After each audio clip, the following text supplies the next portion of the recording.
diseño de investigación. Sabemos que el diseño es donde ustedes fallan bastante cuando hacen su proyecto, porque el diseño pues, no es el tipo de estudio, es el tipo de investigación, que es prospectivo, que dice que es transversal. Eso no es, ese es un tipo de estudio, pero el diseño es todo un plan, como dice aquí, ¿no? Entonces quiero que quede bien claro que es un plan. ¿Y para qué se elabora? Para recopilar los datos que nosotros queremos realmente obtener nuestros resultados, ¿ya? Entonces, ¿por qué es importante? Porque queremos comprender, dice, la realidad y abordar el estudio de manera sistemática. Entonces, es todo un conjunto de pasos que tenemos que tener en cuenta para poder obtener nuestros resultados. Y es lo que nosotros vemos, ¿no? Vamos a ver, siguiente. Entonces, nuevamente, ¿por qué es importante el diseño? Ustedes van a acordarse que es importante porque tenemos que asegurar la validez interna. De repente no tiene validez externa, pero la validez interna es más importante para su trabajo, ¿no? ¿Recuerdan cuando sustentaban su artículo de investigación? Les preguntaban si tenía validez interna o externa. Entonces, eso es importante. ¿Y qué por qué? Porque esas estrategias son para controlar el sesgo de selección o de medición, la elección de la técnica de análisis estadístico. El guión metodológico está basado en este diseño. Entonces, eso no es lo mismo. ¿Cuáles son esos elementos que tenemos que tomar en cuenta en el diseño? La finalidad cognitiva y el propósito estadístico. Ustedes ya recuerdan que es la finalidad cognitiva, ¿no?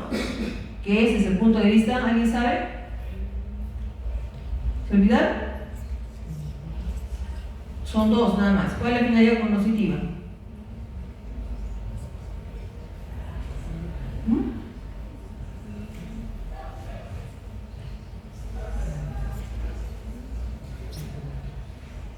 ¿En qué año están? ¿En qué año están? Quinto. En segundo lo han hecho. Luego lo repetí en tercero. Entonces se han copiado. La habilidad cognitiva es describir o explicar. ¿Qué quieres, pues? ¿Describir o quieres explicar? El tema de ustedes es explicar. Para eso es el trabajo de investigación que ustedes van a realizar. No describir. Descriptivo ya lo han hecho en metodología de investigación, han hecho salud pública 1, en la 2 han hecho ya algo de explicación, pero ahora ustedes tienen que hacer un proyecto explicativo desde el punto de vista de la finalidad cognitiva. ¿Qué propósito estadístico? Son 3. ¿Cuáles son? ¿Recuerdan? Tampoco. Y así van a hacer un proyecto, se van a copiar. Que es estimar y de asociación, con relación de dependencia o sin dependencia. ¿Qué pasó? Eso es básico, lo mínimo por lo menos tengo que saber para poder estructurar mi proyecto. Entonces, ya hemos visto que son estas cosas que tenemos que saber del diseño. Miren, si no sabes plantear, ¿qué vas a escribir? Elección de las variables de interés. ¿Cuáles son tus variables de interés? Son aquellas variables que tú vas a estudiar, ¿no es cierto? Si vas a asociar, si es, por ejemplo, rendimiento académico, si es, hábitos de estudio, o sea, ¿cuáles son tus variables de interés? Aquellas que vas finalmente a asociar o a relacionar, ¿no? La selección de los sujetos de estudio, la técnica de muestreo, eso lo vamos a hacer poco a poco, para que ustedes puedan recordarlo mejor. Ya la selección, cómo vas a hacer los sujetos, la definición operacional, el control de influencia de variables, el plan de análisis, la representación que se hace generalmente en un diagrama de flujo para que sea mucho más fácil para ustedes recordar lo que están haciendo, ¿no? Y el análisis de factibilidad, como dijo la doctora Alceida, todo esto está controlado, muy bonito, excelente, excelente, pero vamos a fallar en el análisis de factibilidad. Entonces vamos a ver esto. Entonces, estamos repitiendo, ¿cuáles son esos? Para regresar. ¿Qué dijo? Ya estamos ya las variables de interés. Vamos a ver, ¿qué más puede afectar? Hemos dicho que el plan se hacía, era una estrategia ¿para qué? Para controlar los sesgos. ¿Y qué dice acá? ¿No es cierto? Y sabemos que si controlamos esto nos iba a dar ¿qué cosa? La validez interna. Y la validez interna, entonces tenemos que controlar el sesgo de selección o de medición. Y el sesgo de selección es cuando nosotros tenemos que tener en cuenta cómo seleccionamos a a los sujetos, a las personas, a los participantes, ¿no? Y la de medición tendría que ver en cuanto a los estudiantes. El control de variables extrañas, ¿en dónde lo vamos a hacer? Porque a veces es fácil decir, pero yo, doctora, yo solo quiero estudiar 2 variables, nada más. ¿Ustedes creen que con 2 variables? Recuerden que los problemas son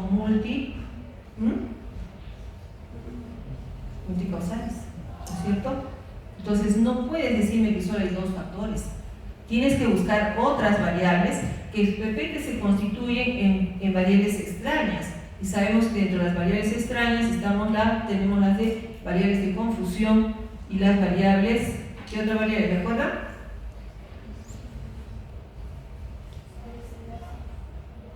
Ahí van recordando, ¿ya? Son 2 variables extrañas.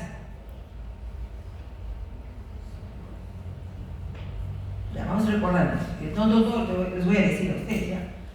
Entonces, tenemos aquí, lo podemos hacer durante el diseño, justamente si buscamos este tipo de variables, son las modificadoras del efecto, si no se acuerdan. Si no controlamos estas variables, entonces va a afectar toda nuestra validez interna. ¿Dónde lo podemos hacer? Durante el diseño.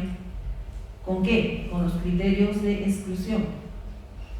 ¿No? Entonces no vas a tener problemas, pero a veces es muy importante esa variable que ingrese, lo haremos durante el análisis estadístico. Ahí trabajaremos. Entonces ya tenemos el control de sesgo de selección. Tengo que saber elegir a los participantes, tengo que saber qué instrumentos están validados o son confiables, ¿no es cierto?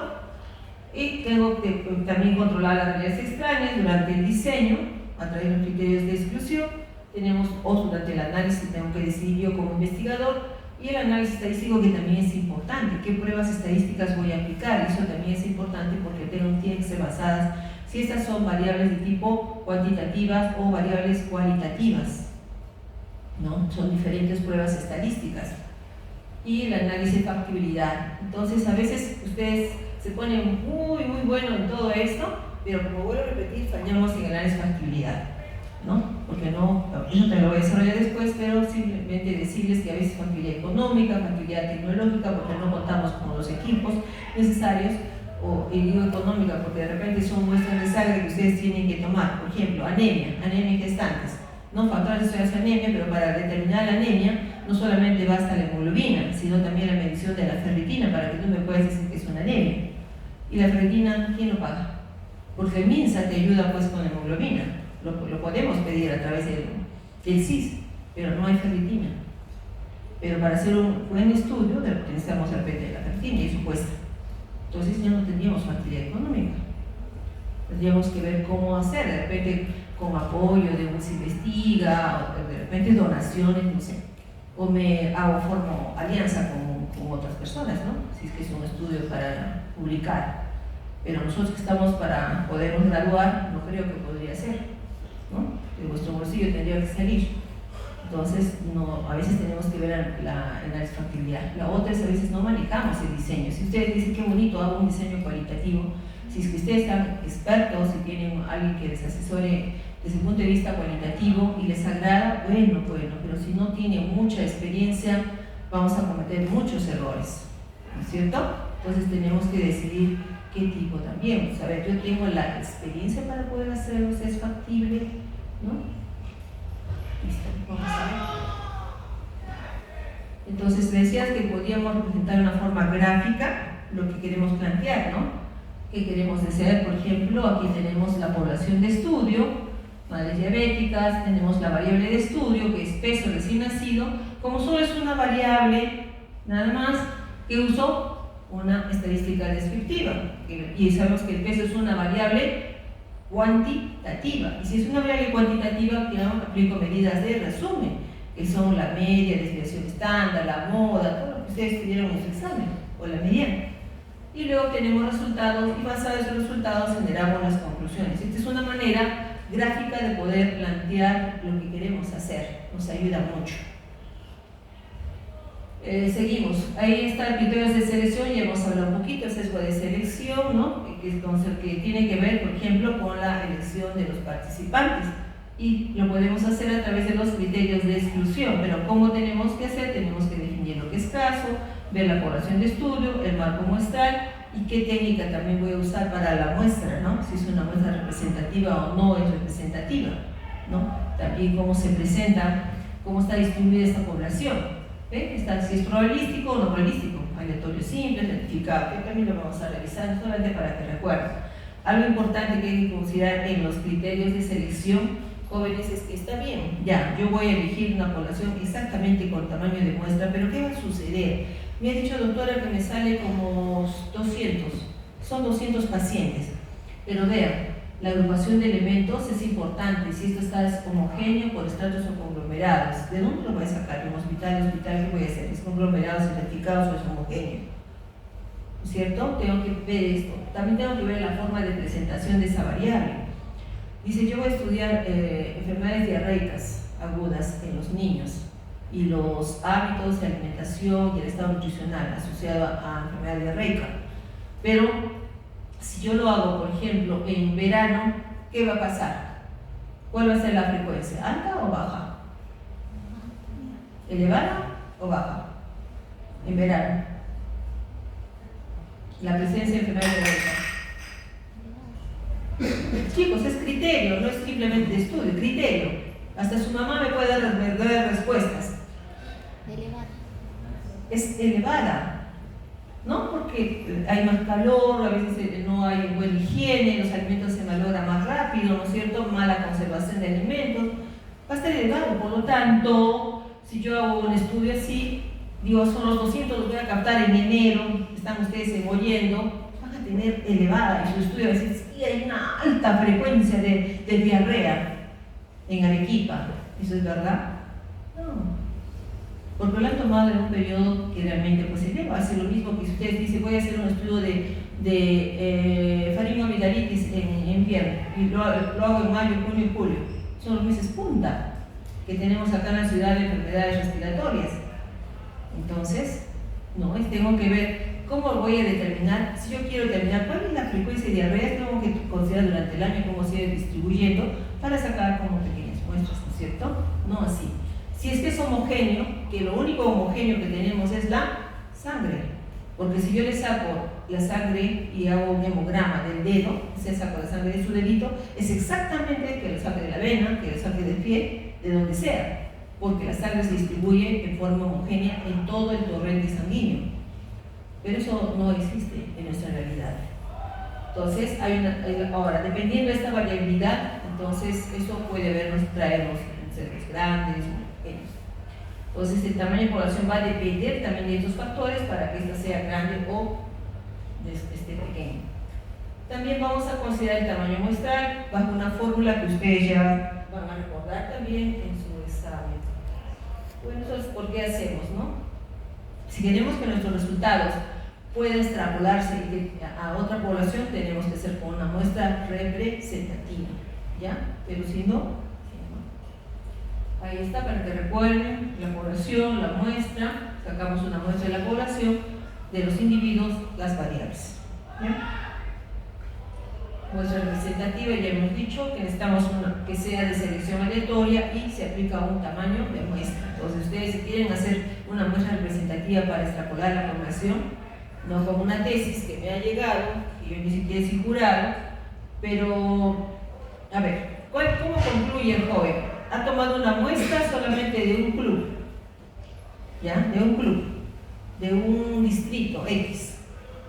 Entonces, agarra y generaliza, dice que el gobierno regional y las municipalidades crean más clubes, era un club del adulto, crean más del club de adulto mayor. Yo le digo, y con hacer un estudio de un club pequeño, de un distrito chico, ¿vas a generalizar? ¿Has hecho tú un tamaño de muestra de todo el equipo, de los clubes del equipo, para que tú puedas decir que el gobierno regional intervenga? No. Y aparte que solo venga a decidir ese club, ¿por qué razón no va a decidir? Por la factibilidad nomás. No es que he hecho un muestreo representativo para que él pueda decir para todos, ¿no? O sea, cometió muchos errores. Entonces tenemos que ver si esta selección es aleatoria o no aleatoria. Eso fue el diseño, era no aleatorio. No puedes generalizar si no lo has hecho de forma como muestra representativa. Entonces es cómo se encuentran los sujetos, el fenómeno y el tamaño, como acabamos de mencionar.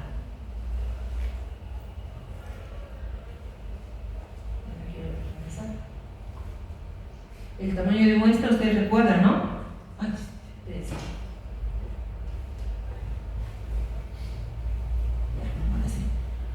Ustedes recuerdan cómo se, por ejemplo, si es una población finita o una población conocida, cuando es una población infinita, ¿no? Y los tamaños. Tenemos que considerar el error, ¿no es cierto? El error o el nivel de significancia, tenemos ahí, ¿sí?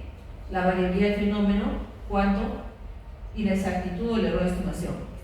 La variabilidad está dada por acá, por la P y la Q, porque los problemas no son 50-50. Adoptamos eso cuando no tenemos una información, cuando esto es una variable cualitativa, pero muchos de los estudios están generalmente en revistas y te dicen cuál es la frecuencia. A veces puede ser 30, 35%, pero a veces para no hacer los problemas hacemos 50-50. Es lo que ocurre, ¿no? Generalmente. Entonces, para eso se necesita estos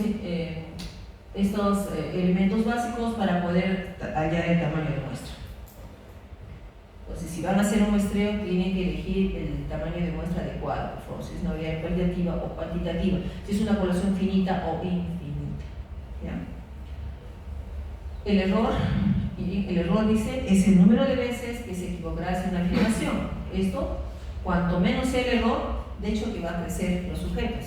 Si yo pongo al 3%, va a ser más cantidad. Si yo pongo 5%, más o menos. Hasta ahí es aceptable para nuestro estudio. Pero he visto estudios que han hecho en el MISA con el 10%, y eso no está bien. El límite lo decide el investigador. Son ustedes que deciden con cuánto error van a trabajar.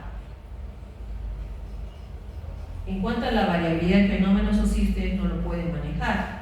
Van a tener que considerar o hacer, si no hubiera un estudio, van a tener que hacer recoger información para hallar una prueba piloto, digamos, ¿no? Para poder hallar la variabilidad de ese fenómeno en una población casi similar a la que ustedes de donde van a recoger la información. Es la variabilidad. Si es una cuantitativa, podríamos tener una varianza de desviación estándar, ¿no? El error o estimación es el grado de aproximación al verdadero valor, o sea, cuánto de error podemos cometer, y eso también lo podemos determinar nosotros. Nosotros determinamos qué error. Generalmente es 3%.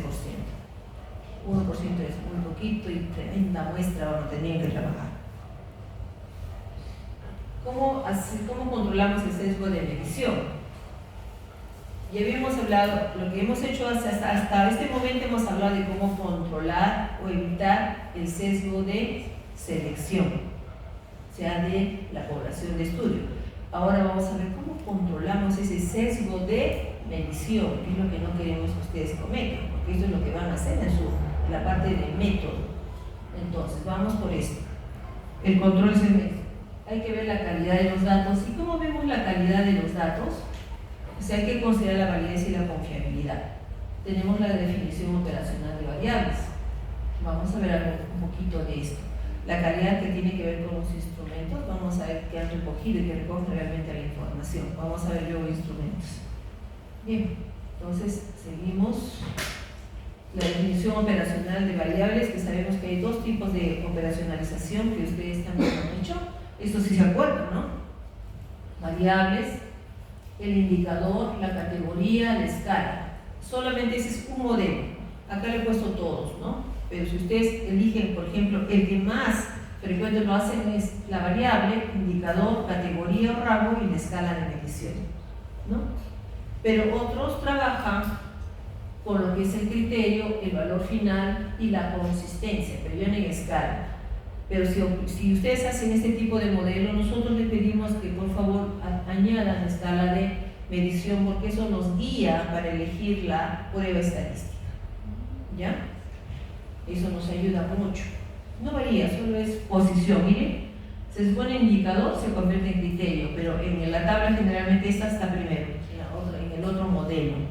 Solo es para que recuerden, pero ya les vuelvo a repetir que ustedes generalmente hacen este tipo de proyecto con indicador, rango y escala. Entonces ahí están viendo la edad. Recuerden que el indicador donde más cometen errores, porque no saben cómo escribir, no saben. Entonces ahí les vuelvo a recordar, porque es recordar nada más, que algunos necesitan, unos tienen un indicador que es el mismo, ¿no? Por ejemplo, puede ser el peso, en este caso he puesto IMC porque era un problema de, acá debería ser qué cosa, esto está mal, el estado nutricional, ¿es cierto? Yo le he pegado dentro del trabajo, uno de los alumnos. Estado nutricional que se determina con IMC en adultos, ¿no? A través del IMC. ¿Y el IMC qué cosa es? Peso sobre la talla elevado al cuadrado. Porque si yo quiero saber el peso como variable, el indicador es peso. Si yo quiero saber el indicador de talla, es la talla, es la misma, es lo mismo. O sea, hay indicadores que es en sí mismo, ¿no? Es la misma variable, pero hay otras que no. Por ejemplo, esta está mal. El sexo, caracteres sexuales secundarios. Yo no puedo poner sexo ahí como indicador. Es donde se cometen muchos errores. Y la edad no es la edad misma, es la fecha de nacimiento. Otros le colocan partida de nacimiento. No, fecha de nacimiento. Y cuando aquí también he visto muchos errores en sus trabajos, es la categoría o el rango, es que, por ejemplo, yo debo de poner años, siempre en la escala de mayor de la variable, ¿ya? Porque generalmente, ¿qué veo acá? Por ejemplo, de 10 a 20, de 20 a 30, de 40, y así me colocan. No les voy a aceptar eso, porque la variable edad tiene una escala de razón. Ustedes después ya lo quieren presentar en tablas, ya pues lo hacen de 10 a 20, de 20 a 30, pero ¿cómo tú recoges la información? Esa es la edad. Si yo te pregunto, a ver, ¿usted qué edad tiene, joven? ¿Usted en la segunda fila? 24. Yo no le pongo, si yo le digo, por ejemplo, de 20 a 30, 24, hago un paloteo. Y cuando me dice, ¿cuál es la media de esta población? Ay, no sé, doctora, porque yo lo sé agrupar nomás. Cuando recogí mi información con el cuestionario, solo notaba, marquen de tal a tal, lo cual está mal. O sea, ustedes tienen que recoger siempre en la variable que se corresponde, si es una cuantitativa, en su máxima escala, y no se hagan problemas, póngale años. Ya ustedes después ya lo dividen, lo trabajan mejor en sus tablitas, nadie les va a decir nada. ¿Entendido? Es para que no pierdan información. Entonces la escala seguirá de razón. A diferencia bien del nivel socioeconómico, nosotros tenemos instrumentos para recoger el nivel socioeconómico. Un instrumento conocido es el de Amat y Leo. ¿Y cuál sería el indicador? La respuesta puede ser cuestionario. Pero si usted me pone cuestionario de Amat y Leo, está mal como indicador, porque el instrumento no habla. Es como que yo colocara un papel aquí y el papel se va a llenar solo. No, entonces sería respuesta, ¿no es cierto?, a este instrumento. En este caso, respuesta al cuestionario de Amat, es algo que lo has hecho. Y ya lo divides en categorías. En esto sí, porque es una variable cualitativa, ¿no? Sabemos que el nivel socioeconómico, y además el mismo instrumento te dice cómo se califica, ¿no es cierto? Bajo, medio, alto. A veces incluso te hace puntuaciones, que lo vas a escribir, es cierto, en tu proyecto, en tu método, pero acá solo colocas bajo, medio, alto, ¿ya? Y que sería escala ordinal. ¿Listo? Solo para recordarles nada más, por favor. Porque es importante que yo lo haga en la escala que corresponde, porque basado en esto, yo voy a poder determinar la prueba estadística que voy a hacer, ¿ya? Porque si yo tengo que mi variable más importante es ordinar la variable principal y las otras que asociar, tendré que usar pues puede ser una esperma, puede ser de repente otro tipo de pruebas que pueda presentarse. No sé qué voy a asociar, qué voy a presentar. Entonces tengo que saber, esto es importante, jóvenes, para plantearse su prueba estadística. Claro que cuando hay variables cuantitativas, no fáciles, ¿no? Estadística descriptiva, como la media, desviación estándar, y luego la otra prueba. ¿Qué prueba? El chi cuadrado. No, pero a veces no hay variables que no solamente soportan chi cuadrado, tienen otras. Entonces tenemos que ver eso. ¿Ya? Bien, entonces Entonces ahí la variable, tenemos que ver la naturaleza, si es cualitativa o cuantitativa, si hay relación con otras variables para ver la dependencia o sin dependencia, el valor final, escala, lo que acabamos de ver, ¿no es cierto?, en la tablita. ¿Qué más vamos a ver? Entonces ya tenemos eso, ya hemos hecho, vamos a tener que elaborar los resultados a través de tablas, figuras y textos, ¿sí? Ya elaboramos qué quiero presentar, tablas he decidido, ¿no? O gráficos, pero no hacemos las dos cosas. Y luego las técnicas de análisis estadístico, que es lo que ustedes tienen que escribir ahí también, ¿no? Que voy a hacer valores de resumen, media aritmética, mediana, varianza, distribución percentil, que es lo que van a presentar, o de correlación, que vendría a ser la de Pearson o Rho-Spearman, pero ¿en base a qué? En base a las variables de estudio, las que voy a asociar. Porque yo voy a aplicar una Rho-Spearman cuando voy a hacer ordinal y ordinal, voy a asociar, entonces una Rho-Spearman, y que no tiene una distribución normal. Pero si tiene una distribución normal, puede haber una R de Pearson, es una variable cuantitativa. Entonces yo decido según esto. Las escalas son importantes, ¿ya? Y también, bueno, tenemos variables de predicción, la regresión y la determinación. Y también cómo representamos estos resultados, porque a veces es interesante. Por ejemplo, un histograma, un polígono, un diagrama de tabla y hojas, diagrama de barras o diagrama circular, que también lo pueden hacer, ¿no? Eso depende de qué elijan ustedes en sus resultados. Otras para análisis diferencial, siempre y cuando hayan hecho un muestreo, ¿no? Porque si no, no vas a hacer análisis inferencial, ¿no? Comparación de proporciones, McNemar, dependiendo de todo. Ustedes van a elegir. ¿Qué más? Variables extrañas, hemos visto ya que hay variables de confusión, ya les he hecho modificadoras del efecto y las clasificatorias que están por ahí. Esas son las variables de extrañas y los hacemos por restricción, les dije, a través de los criterios de inclusión y a través del modelo matemático. ¿Qué más? Factibilidad. Aquí les comentaba, ya les había mencionado hace poquito acerca de la factibilidad. Es el acceso a las fuentes de datos. Ustedes, por ejemplo, quieren presentar un trabajo y necesitan, y son 5 años atrás, ¿no es cierto?, la biografía, ¿no? Y que sea, por ejemplo, les exigen de repente biografía última, y esta bibliografía última está en inglés y está en revistas indexadas. Y cuando ustedes quieren acceder a ello, les va a costar $20, $30, $60. A veces no, lo que pueden ver es a veces resumen, y a veces ni siquiera resumen, ¿no? Sino que ven 2 líneas nada más. ¿No? 2 líneas, es lo único que ven. Pero entonces yo no voy a tener dinero, probablemente. Puede ser eso, no tengo un acceso de fuente de datos. Pero nosotros podemos ayudarnos porque tenemos la website, ¿cierto? Como estudiantes podemos acceder a eso, en Scopus también podemos aprovechar esta oportunidad que nos da la universidad. La capacidad de manejo de esas variables de recursos, no tienes asesor, la bibliografía, aspectos tecnológicos, económicos, el factor tiempo, tendrán tiempo, están terminando el internado, ya quieren graduarse, ¿en qué momento van a recoger? A veces quieren aplicar, hacer trabajos grandes y no tienen tiempo. También, por eso le cuesta el último, ¿no? Todo está bien y al final quieren hacer algo rápido como está pasando ahora. En un mes están recogiendo, creo que 15 días están recogiendo información y obviamente no son trabajos nada aceptables. Y no debería ser así. Listo, acabamos lo que es el diseño y solamente para recordar el instrumento y terminamos, ¿no?